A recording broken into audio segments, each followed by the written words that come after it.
YouTube, welcome back to the channel. This is Real Nathan Daly, and I'm here with a new update on a case that I've been following. And thank God the suspect has been caught and apprehended. This is out of Arkansas. The suspect by the name of Andrew McGann. This psychopath, you guys, listen, it's psychopath season in the U.S. For whatever reason, we've had a lot of deaths, a lot of suspicious murders all across the U.S. And this guy right here is a nut job. This is what, if you want to look at a demon cosplaying as a human, this is exactly what you get. You guys, this man ended up killing two loving couple in front of their children. The story is crazy. I'm gonna give you the backstory here. Let's take a look at this news clip. I'm gonna give you my thoughts. You guys, please pray for the victims, pray for the family and those involved. All right, so anyways, let's go ahead and get into it. Now know that the suspect accused in the Arkansas hiker murders, has now appeared in court for the first time. If you're just now listening in and haven't been following this story as closely, we do know that those Arkansas authorities say that a peaceful family hike turned into a deadly ambush. This all happened when a 28-year-old school teacher allegedly stabbed a married couple to death in front of their children at Devil's Den State Park. Arkansas police then arrested Andrew James McGann at a barbershop in Springdale earlier this week. McGann was charged with 2 counts of capital murder in connection to those killings of Clinton Brink, who you can see on your screen there, the 43-year-old, and his wife, Kristen Brink, who's 41. The two were found dead there on a walking trail, and their daughters, who are 7 and 9, thankfully were not hurt during this encounter.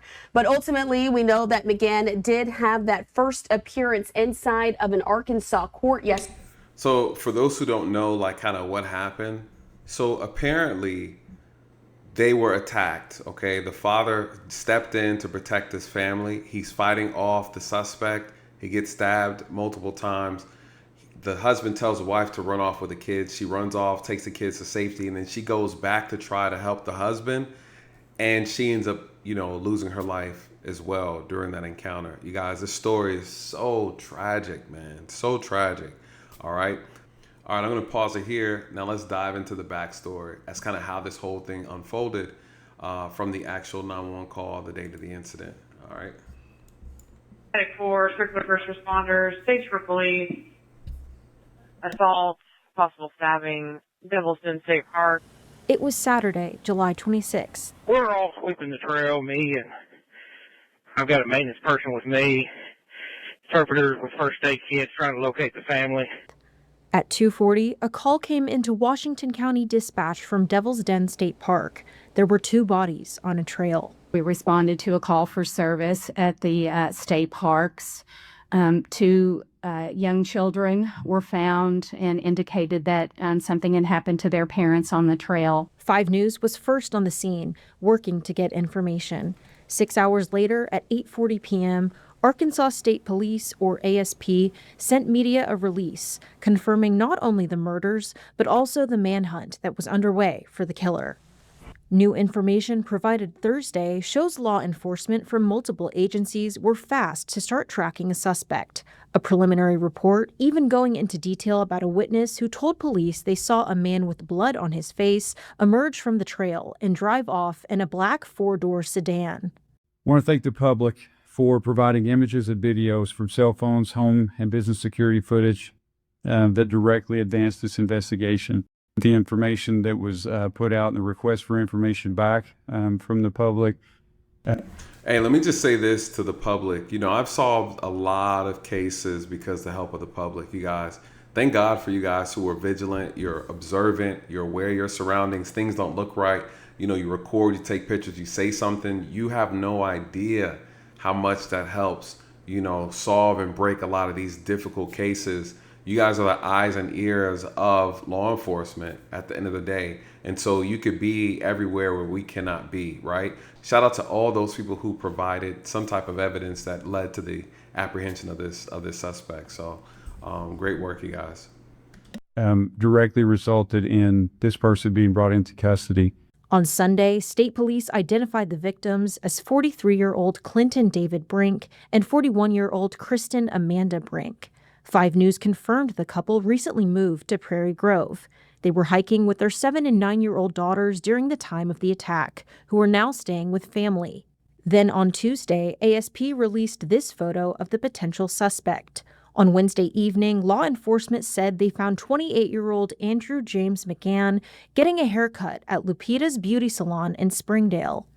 5 News talked to employee Adriana Ruiz, who says she had just started cutting McGann's hair when officers came in just before 5 p.m. Something felt off about him. He looked pretty scary. He didn't look like he was okay. Within hours of McGann's arrest, Governor Sarah Huckabee Sanders joined Secretary of the Department of Public Safety, Colonel Mike Hager, and You guys, we interact with people every day, right? White, black, Asian, Hispanic. You never know what people have gotten themselves into prior to your encounter with them. Whether it's at a grocery store, across the checkout counter, you know, the Uber driver, the Airbnb host, you know what I mean? You guys, they're psychopaths amongst us, okay? And there's people who are doing all type of living crazy double, triple lives out here. You just never know. That person on the dating app, ladies, you know, fellas, okay, it goes both ways. You have to be careful out here. And again, this family is on a hike. They're on a hiking trail, okay? The last thing they're thinking about is being murdered on a beautiful sunny day on a hiking trail. It just goes to show you, you guys, these psychopaths have proven that it doesn't matter where you are, a movie theater, a church, a park, a basketball game, okay? It doesn't matter, okay? If they want to harm you, they'll harm you. You have to be careful. I just see a lot of demons out here manifesting lately. People really need to be on high alert, all right? I don't go anywhere without some type of protection, whether it's a mace, a knife, or a firearm, you guys. Please, please arm yourself, protect yourself, and always stay vigilant, all right? So what I thought was interesting about this guy too, I want us to kind of take a look at this, his actual work history, okay? Apparently he's a teacher and he's been hopping around from state to state and school to school. So let's take a look at that, because that piece is, I think the most interesting thing about this case.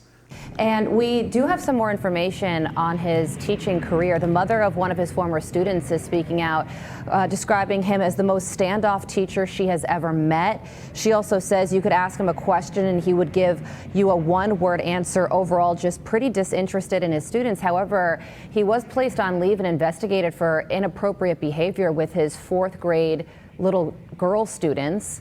And it was found that he had acted in poor judgment, and he later resigned from that teaching job. So what do you think about those details? You know, I think those details let us delve a little bit deeper into maybe his psyche or his, psychological state or where he was. I mean, you can look at photos of him and he looks definitely standoffish or detached in the photos that we have seen. I, of course, am no doctor, but just in looking at him, I think there's a vacant look in his eyes. And, it's sort of reminiscent of what we just saw in Kohberger. Not a lot of feeling, not a lot of emotion. And so, I'm wondering if we're going to find out that there is a history. Yeah, I mean, I think she brings up a good point about Brian Kohberger, where you look at him, there's like a lack of emotional affect in his face, right? Like he seems very empty, gone, lost inside. You guys, the eyes, it's always in the eyes, okay? The eyes don't lie, it's in the eyes. It's a darkness, it's a void. It's this absence of light. Okay, absence of humanity through the eyes. And it's so obvious. Again, this is what I'm saying. Demons cosplaying as humans. This is what it looks like. Apparently they talk about him hopping from state to state. Okay, from school to school. He's never really kept a job, but he's always applying to be a teacher, right? So they're bringing this up as well. Let me see if they touch on it on this video. We're going to find. The investigators identified McGann as a suspect and then caught him at a barber shop about an hour later. And one of the investigators said that everyone speculates that there was a lot of thought that went into this to conceal his identity. But on the other side of that, he was very sloppy. And now they're saying that they're going to give the jury the option to sentence this suspect to the death penalty. So what happens moving forward? I feel like there's a possibility now that the FBI are involved, they're going to look at every city that he lived in. I think it was like 3 or 4 of the places prior to coming to Arkansas. And they're going to look at the jobs where he was at. He was a teacher in every location he left. The first thing they need to check is, were there any suspicious deaths in those cities during the time he was there? Or is there any missing people during the time he was there? All these things need to be looked at, right? Because I assure you, you guys, this is probably not his first time, okay? And then he did this in front of children. That's even more odd. And here's another thing, you guys. This is not uncommon.